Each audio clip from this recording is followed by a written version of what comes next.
Right. Good morning. Good morning. Good morning. Good morning. Good morning. Good morning. All right. I'm trying to look straight ahead. I'm actually taking this from the apartment today, where I really would like to take these calls more often. I gotta just try to see where I'm looking. So I'm looking at. I actually have two screens again.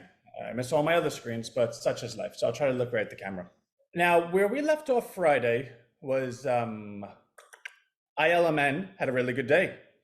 In fact, the market had tumbled. I think it was up 200, then it was down 200. And I remember, like, so when I have a position, if I don't intend on selling it that day, I also don't look at it that day because I don't want it to affect my day.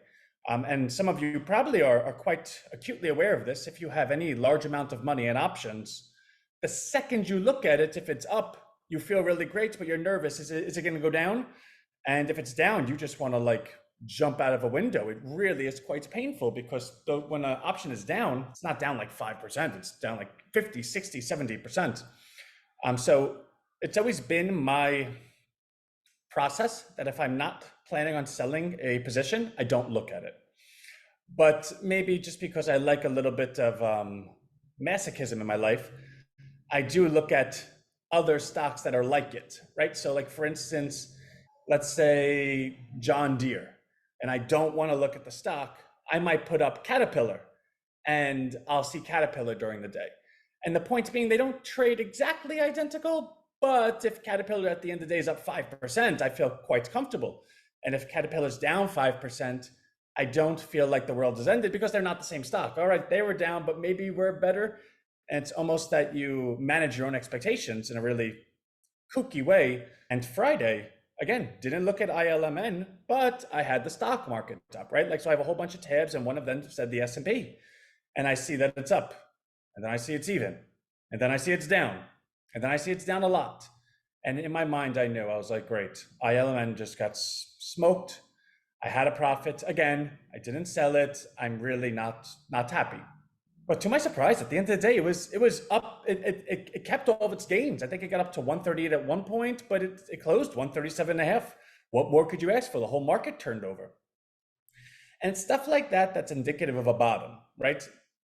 All the bad news is in. Everyone that could have sold. Even when the market's selling off, ILMN is not selling off. Why? Because there's no one left to sell. There's just now that's not always the case, right? Like there's always new information. And maybe something new will come out and their drugs really aren't good, or that the CEO, fudged the financials, right? Like things could still come out that could provoke new sellers. But when you have all information, or at least feel like the market has reasonably knows everything there is to know and it's not selling any further, okay, we're at a bottom. There's no one left to sell. Now there's only people left to buy. And what we had shared weeks ago was that ILMN just sets up perfectly because they're in court right now by the SEC and by the EU for anti-competitive practices because they went ahead and pushed a Grail deal forward, and Grail's the name of the company, for I think 7.1 or close to $8 billion. Grail wasn't even a public company at the time. They bought it at the top of the market. They bought them before they were going to go IPO because they said, this company is the best company ever and we have to own it. You could not have bought something, especially a company, at a more premium valuation. In fact, a lot of the criticism was, why didn't you just let them go public? And then like when the stock was moving down a little bit, buy some, or see what they're actually worth, or buy enough of the company that you can dictate policy. So even during the best of times, there was still dissension. And if you took a look at a chart that I sent Saturday, the Grail deal was, I believe, September 2020, I think. And the stock was 385 and the next day was 250. It lost 130 points in a day because that deal was so large. Then the stock ran up to 550 2 months later on the belief of, okay, this is the best deal. We were silly. Look how great it is, blah, blah, blah. And then from that point forward, it's just been down almost every single day. That deal is too large. Right now, ILMN as a company is worth, I think, $22 billion. It used to be worth $75 billion. That deal alone is $8 billion. That's almost 40% of the market cap. Okay, they've paid that already. What happens when a deal gets reversed? you get it back. It's not like they're welching on the deal. It's not like they're saying, hey, Grail, you know what? We actually thought better of it. No, the SEC and everyone's suing you for it. What you could actually unwind that deal right now, take the 8 billion, then probably buy Grail for 2 billion. Like that's how overpaid, how much you overpaid. Okay. Carl Icahn steps in as an activist shareholder and says, guys, the board's fiduciary responsibilities, you guys just didn't do it at all. You overpaid for an asset and it wasn't even approved. You pushed the deal through yourselves unilaterally. The SEC and the EU didn't give you permission to do this deal. They still need to look into it. And what Carl Icahn wanted to do was to unwind that deal. Because imagine if you could go ahead and increase a stock price 30, 40%, it's a good thing. And seeing that the stock price increased so much on the acquisition of it before it tumbled, one could say, well, if I could get 8 billion back and then maybe, buy it for 6 billion, well, now I can capture that upside that everyone believed in before the price tag was so much that it sunk us. But what's very telling to me is that Carl Icahn used the terms fiduciary responsibility, which one of my pictures fell. That's upsetting. I gotta fix that. Fiduciary responsibility. Now, it is a common term. Like when you're managing money, you have a fiduciary responsibility. So it's like a priest having a holy responsibility. Like it's used quite often. But it's not lost on me that he wrote a list of things that he said didn't meet the fiduciary responsibilities, including overpaying for that thing. All they ever said was, guys, why don't you unwind it? Let the market tell you what to do. Let the authorities tell you what to do. You're just doing it unilaterally. You're not allowed to do this. So what he wanted the CEO gone because the CEO also had a bonus pack. Like his salary was like $27 million. And Carl's like, have you looked at the performance of the stock? In what world do you deserve $27 million? And then he was doing like these weird Bitcoin transactions and he was getting in the middle of a divorce and he was hiding money from his wife. So all of these things, so the CEO left. And Carl asked for 3 board seats, only got 1. In which case the board seat that he got, he took his the manager, the guy that runs his whole hedge fund and put him into ILMN as a board member. Well, that seems quite valuable. That seems like a good place for that guy. It seems like that guy has really just one interest in mind. But if something ever came to a board vote, it'd be pretty good to have that member on your side. Could that member sway others? Probably. They probably all own stock. It's probably in their financial interest. And what makes this so unique is that there is no downside.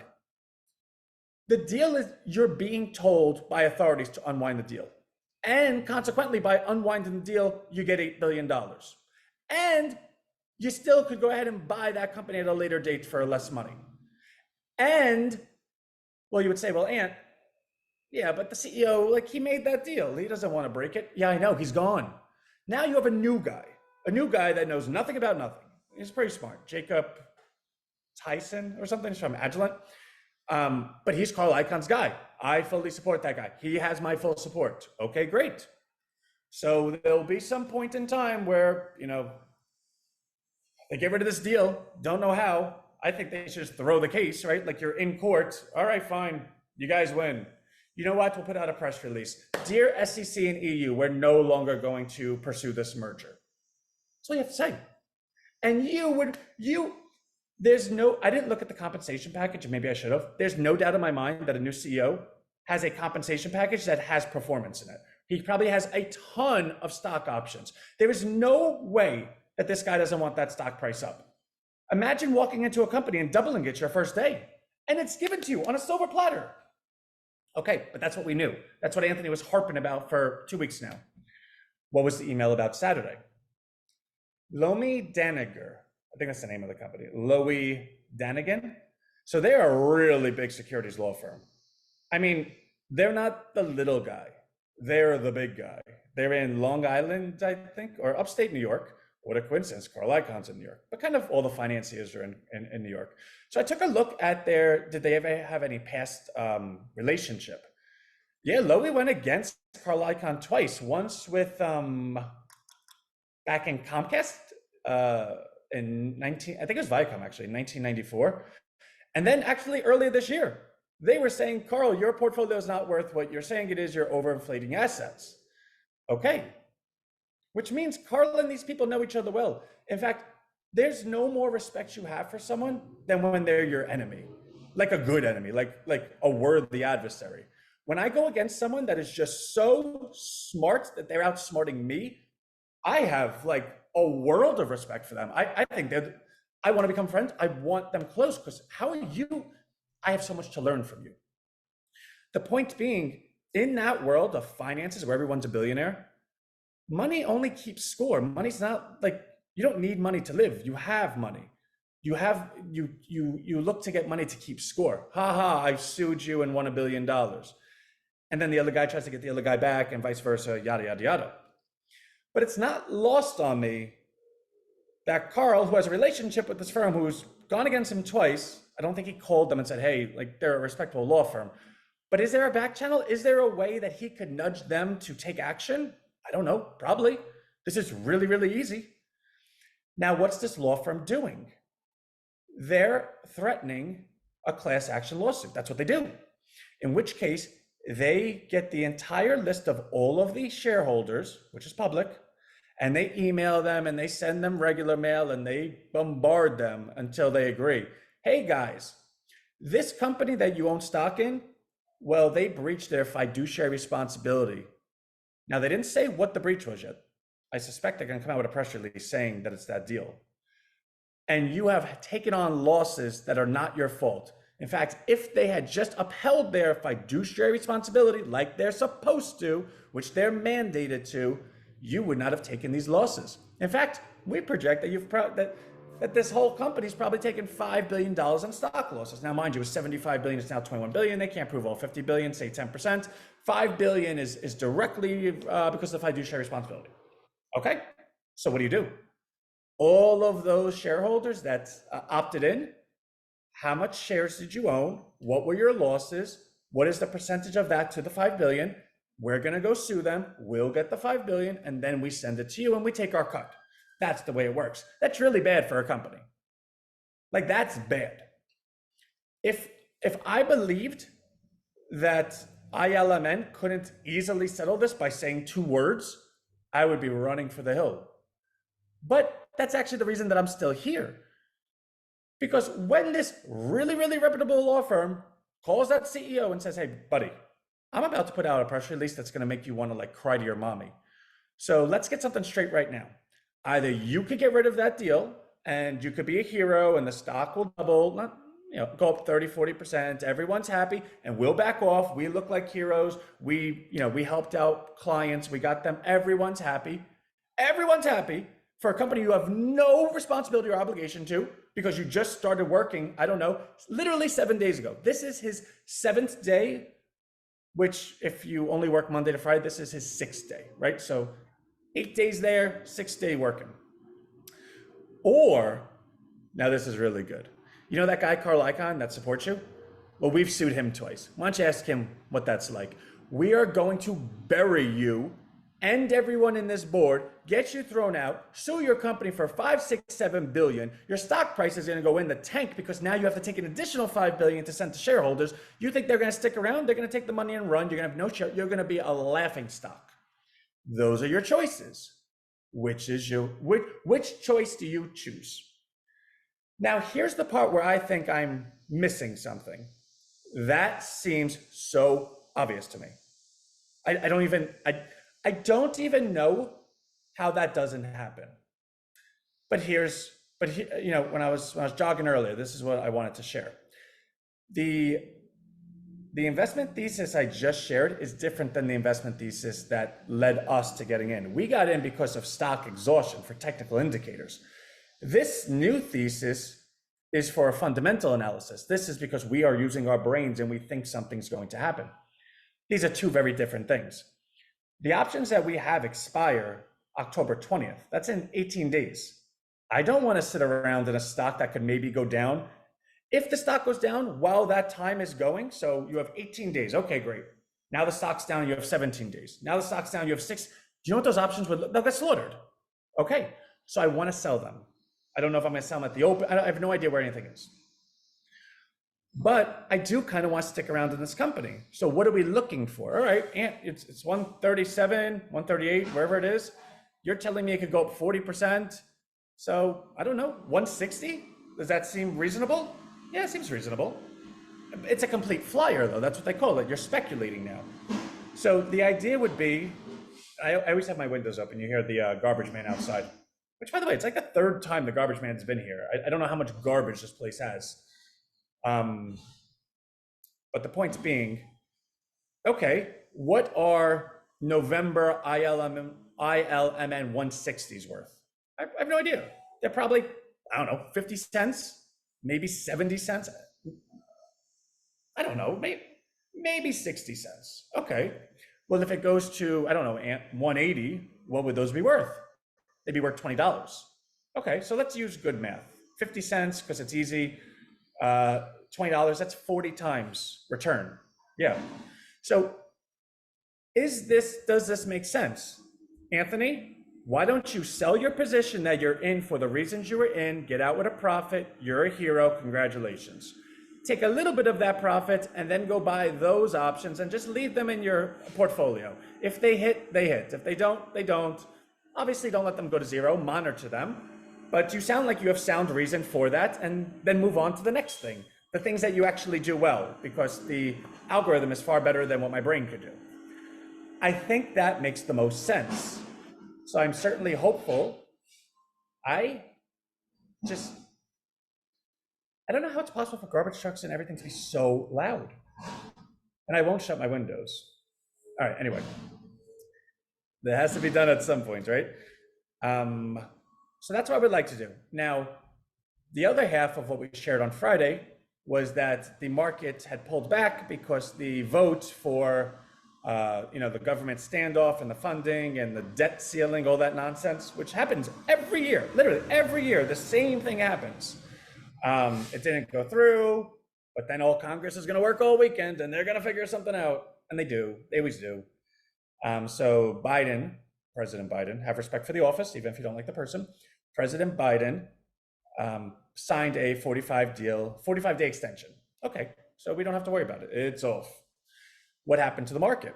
The futures were up 200. In fact, what we said Friday was we're out no matter what Monday because we expect the futures to be up because the deal's going to go through and we'll at least be able to sell into that. Okay. Well, then I looked at the futures, I don't know, 20 minutes ago, there was down 5. And I was like, you got to be kidding me. Can I ever just have anything done easily? Just give it to me easily. So we'll see where it is. I saw that the dollar was up, which seemed a little odd to me because if that deal had gotten done, you wouldn't have a dollar up, you would have it subside a little bit. But be that as it may, there's other confluence of factors. The 10-year yield is up. Actually, I guess we'll just go through it. But to the point of that law firm getting involved, it is important to note that news broke 2:45 p.m. Friday. Now, I didn't see it. I don't watch the market like that. But if that news was considered to be bad news, you would have saw the stock sell off. In fact, you can't accuse anyone of leaking anything or anyone knowing anything, right? But we always say the market knows a little bit more than what you know. Could that announcement have been the reason the stock was up so much all day? Because again, it was very surprising that the stock didn't turn around when the market turned around. And then that came out. So on the surface, my analysis, reasonable to me, but the stock reaction lends more to validifying that analysis, which is why I want to sell it, but I don't want to do it at the open. I want to sell it like later in the day. I feel like if it's down, up, whatever it is at the open, I have no idea, that I do think it recovers during the day because I think not only is my analysis sound, but that law firm didn't put out a press release. It just said, we're investigating them. I looked everywhere. There was no details. It was like, here's the headline. We'll get back to you with the story. I don't know how long it takes them to write a story. I can't imagine it being more than a day or two. In their press release, they put, they had the HR, not the HR director, but the investment relations girl, her email, her phone number. And I said girl because it's a girl, not because it's a girl job, right? It's 2023. Which, by the way, do you know women between the ages of 45 and 54 that are single make more money than men? And I don't want to get into a debate about it, but I was watching something where they were talking about the pay gap, and it's a little bit misleading because you got to see what fields each individual goes into. Like there's some more traditional fields like nanny or housekeeper or teachers that usually have a lower pay than engineers and construction workers, et cetera, et cetera. And then the woman that gets pregnant and takes those 9 months off, or however many months, which they're like, I'm not saying anything bad. My mother had 6 kids, right? So I'm totally on board with it. But I think that gets factored in terms of, all right, she worked for a year, but she only got paid for 10 months. And I don't think they factor those 2 months in. And I'm not sure about that. But I was watching the thing, and it seemed like the pay gap really wasn't as large as politics would lend to. But I don't even know why I got into that. All right, so let me see what's behind this. Okay, cool. Let's see what's going on. Share screen. It's down 82. It's really not that far off. All right, great, lovely. All right, market opens in 6 minutes, so I'm going to try to be quick because there might be people that want to make an ILM decision, and that's on you, but I want to not interfere with that. So the Dow is down 0.23, S&P 0.27, the NASDAQ 0.14. We said this Friday. This is outperforming, and when this outperforms, it usually drags everything with it. Oil is up again, not by a lot. The 10 years up 72 bips. That is a lot. So let's take a look at those bonds, see what the yield curve is telling us. The 2-year is up. Wow, only point. Oh no, that's the 2 month. Sorry, 64, 72. So that's flattening. That's a good thing. All right, so that's fine. What else do we want to look at? Let's look at gold. Anything going there? We kind of just look at it because we're supposed to, right? Currency. Wow, dollar is kicking the pound and euro's butt today. And against the Australian dollar, that's a lot, almost 0.7. And it's up against the Canadian loonie. Okay, so the dollar's stronger. Is there anything that would lead the dollar being stronger? Let's look at our economic calendar, see if any, I don't know, any new things came out today. So, all right, let's find, that's Sunday. Let's find Monday. Here we are. The US, okay. That's 925. Oh, this is all coming. Wow, we have a lot coming out. You got manufacturing PMI in 20 minutes, construction spending. ISM is coming out at 35. This is a big number. Oh, Powell speaks today. What is he speaking about? And then another. All right, so you have a lot of stuff going on today. I honestly had no idea any of this stuff was even happening. ISM will be a big number. That's Institute of Supply Management. I think that's services, right? No. Business based on. Oh, it's just they're talking to the businesses. It's a monthly survey for their new orders, backlogs of orders, new export orders, and they just get a sense. Okay, they were doing this last month. They're now doing this month. That's in the right direction. That's good. Wrong direction, bad. 50 is the number of growth. Anything under 50 is contraction. So let's see what happens. All right, let's go to the market. Let's start with the SPY. Okay. All right. As you can see, the screen is way bigger. Wait, what is going on over here? I'll get rid of both these things. We don't need them. Okay, let's get some stuff. Actually, it's 9:27. Anyone that's thinking about doing something with the market, it's in 3 minutes. Just FYI, I'm not going to be done by 9:30. So, just I want to manage your expectations. I'm missing something. Oh, I did volatility twice. Where's the dollar? Okay, there we go. Let's bring this all in a little bit. All right, so we're on a daily. We're going always back to May. Looks like we're easily in an uptrend on all of those. Looks like that uptrend is starting to abate. Right? It's not really breaking anymore. It looks like it'll probably pull down to these levels. As it pulls down, market moves up. But as you look at it, it looks flat. So let's maybe pull an hour chart and see if we can see any. Of course, that's going to happen to me. I'll pull these down a little bit. Okay. Okay, so this is an hourly chart, and what you can see is they are resuming an uptrend, kind of, sort of, right? But it doesn't really look like it's, really making new highs or whatnot. So we'll keep an eye on this, but it seems fairly tepid. I don't really see too much concern. All right, so let's get rid of that stuff. So the market, we're kind of flat on at the moment. Let's go to our stuff, get our chart looking all nice and spiffy. Why do I not have, well, that's not really working, but that's okay. That's just the way life happens sometimes. Let's go to ILMN. Whoa! Oh, that's from Friday. I almost just had a heart attack. I was like, it's up 4. No, that's from Friday. No, it's actually down a penny in the pre-market. Oh my God, did you hear me? I really just almost had a heart attack. All right, so it's down 42 cents. We'll see what happens. Let's pull a 4-hour chart. Really nice uptrend here. There it is.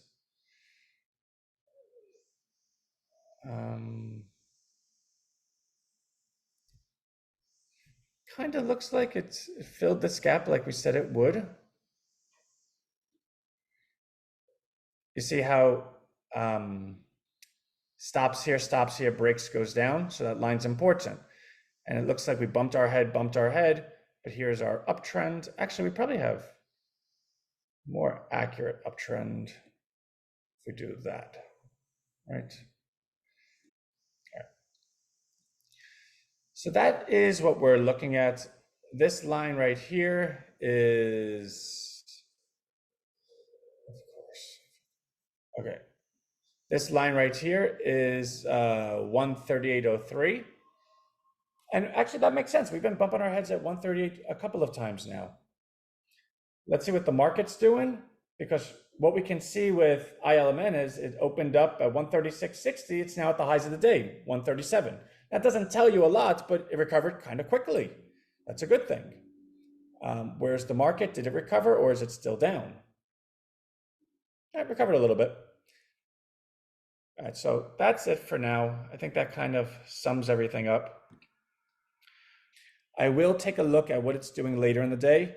I do believe win, lose, or draw. I am selling. I think I'm break even, if not plus or minus 5%. So it's it's not something that will affect my results or mindset per se. But I will get back to you with that, and we'll take a look at the other stocks, see if there's anything that's signaling or anything that's close. But that's all for RHINOWealth today. And seriously, have a great day and go ILMN, right? I'll see y'all. Bye.